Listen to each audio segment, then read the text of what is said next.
Nduku. Mach kuom mach. En mach ma. Kendo onge mung'o wach. Mach kuom mach onge mung'o wach. Iwache dier. Kidhi gi kibrit ka polis, tiromo gi lisasi. To onge mung'o wach iwache lela. Ang'o matimore wachopo kana? Okapano an kanyo. Ing'eyo? Mae kama defa ego bino gi.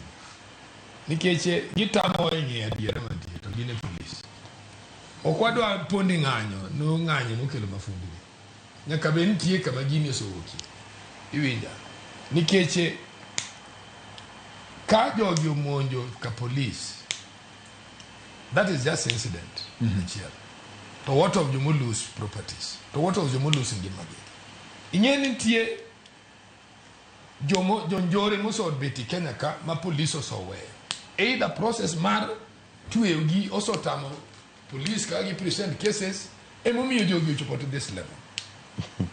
Omiyo gima nyaka wawinjre. The government has been so lenient because the police also been so lenient. Investigation ma nikech ing'eyo. Nduku. Video kwari. No. Gima aduku ni aduoka. It is important. Gima Charles Owino gi weda temo wacho ka ni oganda osego police from all corners. Majogo wacho ni kare koro nikech wane mine wacho ni wane go ji makopo no timore matkara ni both moro to wane ma imakowa. Kare koro wawe. Diponi wachopo ka. Wani winjo. Anago siepa moro ma CID boss yako ilo ni semoto. Wachwanyare kabisa bata. Gimaere gunu wiye ler we reason together.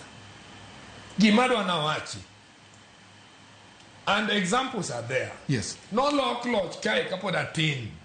I think it must have been in standard 2 or around 2 kind or 3. To anye maber.